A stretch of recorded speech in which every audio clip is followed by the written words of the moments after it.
And I had intended at this event to address the ongoing scandal of Congressman Mike Collins and his refusal to cooperate with the federal investigation into the illegal misuse of tax dollars. It had been my intention to come and address that scandal and to call on the congressman to commit to testifying in that matter. But then I saw the stunning news this morning in the Washington Post that should shock the conscience of every Georgian, confirming yet more extensive ties between Congressman Mike Collins and white nationalism, and Congressman Mike Collins and neo-Nazi ideology. Let's be very clear about the facts. It's now been more than a month since CNN reported Congressman Mike Collins' extensive ties to white nationalism and neo-Nazi ideology. Since we learned that the congressman has had a neo-Nazi propagandist based on his property and doing work for the congressman's business. Then we learned last week in the Atlanta Journal-Constitution that this neo-Nazi propagandist has continued to produce neo-Nazi propagandist from Mike Collins' property up until last week.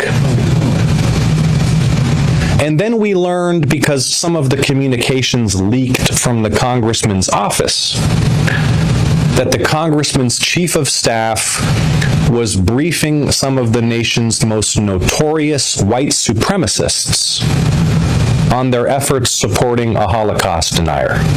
So let's again just review everything we knew up until this morning's reporting. We've learned that the congressman has a neo-Nazi propagandist based on his property who also works for the congressman's business. We've seen through leaked communications from the congressman's office that his staff was briefing some of the country's most notorious white supremacists on their efforts supporting a Holocaust denier.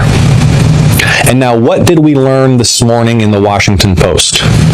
Yet another connection between Congressman Mike Collins and white nationalism, between Congressman Mike Collins and neo-Nazi ideology. One of the congressman's staffers posting swastikas online and depicting himself in the costume of the Ku Klux Klan. Wow. Disgraceful. Yeah, so. Disgraceful and disqualifying. Yet another week, yet another scandal for the bigot Congressman Mike Collins and his collapsing Senate campaign. Mike Collins needs to hold a press conference this afternoon. And resign. And he needs to release all of the communications that he continues to hide between his office and these white supremacists. Let me repeat that. Congressman Mike Collins needs to hold a press conference this afternoon, and he needs to release all of the communications between his office and these white supremacists.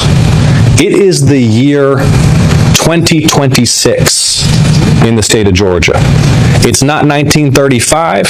It's not 1958.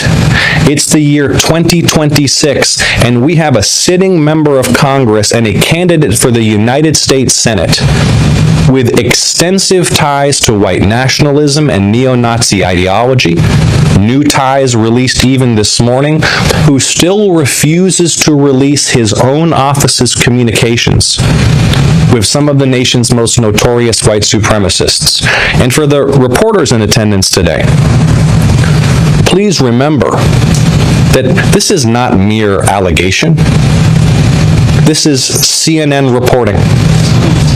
This is leaked transcripts of communications between the congressman's office and white supremacists. This is the Atlanta Journal-Constitution's reporting. These are confirmed facts. So let me again be very clear about the message today, and then we'll open this up for members of the press for your questions on this or any subject. This morning's news should shock not just the entire state of Georgia, but the entire country. Yet more evidence of a sitting congressman's extensive ties to white nationalism and neo-Nazi ideology.